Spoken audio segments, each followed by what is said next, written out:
ଦେଖନ୍ତୁ ସର୍ବପ୍ରଥମେ ମାନ୍ୟବର ନବୀନ ପଟ୍ଟନାୟକ ଯିଏକି ବିଜୁ ଜନତା ଦଳର ସଭାପତି ତଥା ପୂର୍ବତନ ମୁଖ୍ୟମନ୍ତ୍ରୀ ବର୍ତ୍ତମାନ ବିରୋଧୀ ଦଳର ନେତା ଭାବରେ ଦାୟିତ୍ୱ ତୁଲାଉଛନ୍ତି ଓଡ଼ିଶା ବିଧାନସଭାରେ। ତାଙ୍କର ନେତୃତ୍ୱରେ ଶ୍ରୀମତୀ ସୁଜାତା ରାଉତ ବର୍ତ୍ତମାନ ବିଜୁ ଜନତା ଦଳରେ ଯୋଗଦାନ କରିଛନ୍ତି। ଦୀର୍ଘ 24 ବର୍ଷ ଧରି ଯେତେବେଳେ ବିଜୁ ଜନତା ଦଳ କ୍ଷମତାରେ ଥିଲା ସେତେବେଳେ ସେ ଜଣେ ରାଜ୍ୟ ସରକାରଙ୍କର ବରିଷ୍ଠ ଅଧିକାରୀ ଭାବରେ ବିଭିନ୍ନ ଦାୟିତ୍ୱ ସୁଚାରୁ ରୂପେ ସମ୍ପାଦନ କରିଛନ୍ତି ଏବଂ ତାଙ୍କର ଯେଉଁ ଯୋଗଦାନ ନିଶ୍ଚିତ ଭାବରେ ଦଳ ପାଇଁ ଏଇଟା କେବଳ ଶୁଭଙ୍କର କଥା କହିବିନି, ସମସ୍ତଙ୍କ ଭିତରେ ଗୋଟେ ନୂଆ ଉତ୍ସାହ ଏବଂ ଉଦ୍ଦୀପନା ଭରି ଦେଇଛି। ବିଶେଷ ଭାବରେ ମୁଁ ଅସ୍ତରଙ୍ଗ କାକଟପୁରରେ ବର୍ତ୍ତମାନ ଲକ୍ଷ୍ୟ କରିଛି ଏଇ 2-3 ଦିନ ମଧ୍ୟରେ ମହିଳାମାନଙ୍କ ଭିତରେ ଯେଉଁ ଚର୍ଚ୍ଚାଟା ହେଉଛି ଯେ ସୁଜାତା ମ୍ୟାଡ଼ାମ୍ ବର୍ତ୍ତମାନ ଆସିଗଲେଣି, ସେ ଆମ କଥା ବୁଝିବେ।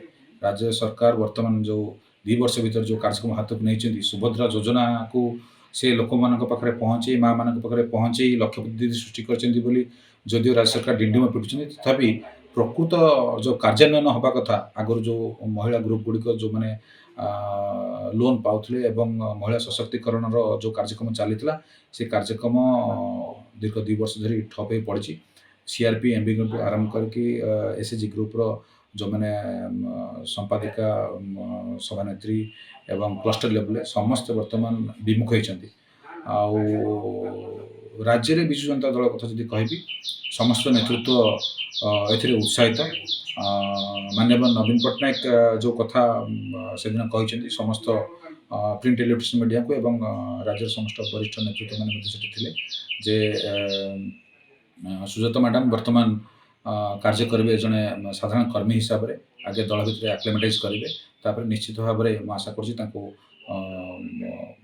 ଗୋଟେ ଦାୟିତ୍ୱ ମିଳିବ ଯାହାକି ଏ ଦଳକୁ ଆହୁରି ଆଗକୁ ନେବାରେ ତାଙ୍କର ଡିସିସନ୍ ସହଯୋଗ କରିବ। ଦେଖନ୍ତୁ, ବିଜୁ ଜନତା ଦଳ ନିଜ ଗୋଡ଼ରେ ହିଁ ଠିଆ ହେଇକି ଗତ ନିର୍ବାଚନ, ତା ପୂର୍ବ ନିର୍ବାଚନ ସବୁ ଯାକ ଦାୟିତ୍ୱ ନେଇକି ଆମେ ବିଜୟ ଲାଭ କରିଛୁ। କିନ୍ତୁ ପଞ୍ଚାୟତ ନିର୍ବାଚନ କଥା ଯଦି ପଡ଼ିବ, ବର୍ତ୍ତମାନ ଭାରତୀୟ ଜନତା ପାର୍ଟି ଯେତେବେଳେ 2 ବର୍ଷର ପୂର୍ତ୍ତି ଅବସରରେ ବିକାଶର ବାର୍ତ୍ତା ଘରେ ଘରେ ପହଞ୍ଚିବା ପାଇଁ ବିଭିନ୍ନ ଜାଗାରେ ସବୁ ଆୟୋଜନ କରୁଛନ୍ତି, ତାହା କେବଳ ଆୟୋଜନ ଏବଂ ପ୍ରଚାର ସର୍ବସ୍ୱ ହେଇଛି।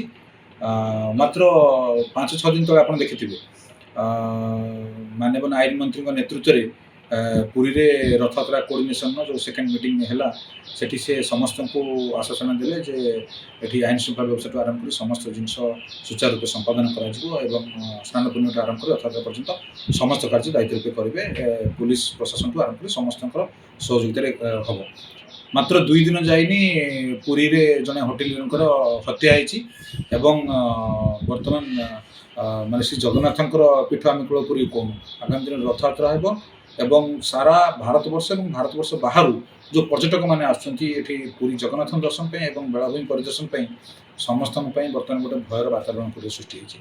ଏଇଟା ଗୋଟେ ଆଇସୋଲେଟେଡ୍ କେସ୍ ନୁହେଁ। ମୁଁ ଏବେ ବହୁତ ଗୁଡ଼ିଏ କେସ୍ କହିବି, ବାଲେଶ୍ୱରରେ ହତ୍ୟାକାଣ୍ଡ ହଉ, ବର୍ତ୍ତମାନ କଟକରେ ଗୋଟେ ଜାଗାରେ ଗୁଳିମାଡ଼ ହେଲା ମାତ୍ର 4 ଦିନ ତଳେ, ଜଣେ ସରପଞ୍ଚଙ୍କର ସ୍ୱାମୀଙ୍କୁ ସେ ବର୍ତ୍ତମାନ ଲଢ଼େଇ କରୁଛନ୍ତି ଏସି ମେଡ଼ିକାଲରେ। ତେଣୁ ଏଇଗୁଡ଼ା ସବୁ ହେଲା ଅର୍ଗାନାଇଜ୍ କ୍ରାଇମ୍, ଗୋଟେ ଆଇସୋଲେଟେଡ୍ କେସ୍ ନୁହେଁ। ବିଗତ ସରକାରରେ ଯେ କ୍ରାଇମ୍ ହେଉନଥିଲା ସେ କଥା ମୁଁ କହିବିନି, କିନ୍ତୁ ତାକୁ କରିବା ପାଇଁ ଲୋକମାନଙ୍କ ମନରେ ଭୟ ଥିଲା। ଯେଉଁ କାର୍ଯ୍ୟକ୍ରମ ଜିଲ୍ଲା ଲେବୁଲରେ ଏବଂ ଥାନା ଲେବୁଲରେ ଯେଉଁଟାକୁ ଆଇଆଇସି ମାନେ ବା ଏସ୍ପି ମାନେ ଯେଉଁ ମନିଟରିଂ କରୁଥିଲେ, ନିଶ୍ଚୟ କୌଣସି ନା କୌଣସି ଜାଗାରେ ସେ ମନିଟରିଂର ଅଭାବ ଅଛି। ଉପରୁ ନେତୃତ୍ୱଙ୍କର ଯେଉଁ ରହିବା କଥା ମନିଟରିଂ, ସେ ମନିଟରିଂ ଅଭାବ ଅଛି। ତେଣୁ ଆମେ ଯଦି ପଞ୍ଚାୟତ ଇଲେକ୍ସନ୍ କଥା କହିବା, ପଞ୍ଚାୟତ ଇଲେକ୍ସନରେ କ'ଣ ହେବ ତ ତାହା ଆଗାମୀ ଦିନରେ ଲୋକମାନେ ନିଶ୍ଚୟ ଭାବେ ସ୍ଥିର କରିବେ। ଲୋକମାନେ ଦେଖୁଛନ୍ତି 2 ବର୍ଷ ଭିତରେ କାର୍ଯ୍ୟ କିଛି ହେଇନି। ବିଗତ ଦିନରେ ସରକାରଙ୍କର ଯେଉଁ କାର୍ଯ୍ୟ ତାକୁ ରଙ୍ଗ ମାରି କେବଳ ଉଦ୍ଘାଟନ ଚାଲିଛି ଏବଂ ଏ କାର୍ଯ୍ୟ କେବଳ ପ୍ରଚାର ସର୍ବସ୍ୱ ପାଲଟିଛି।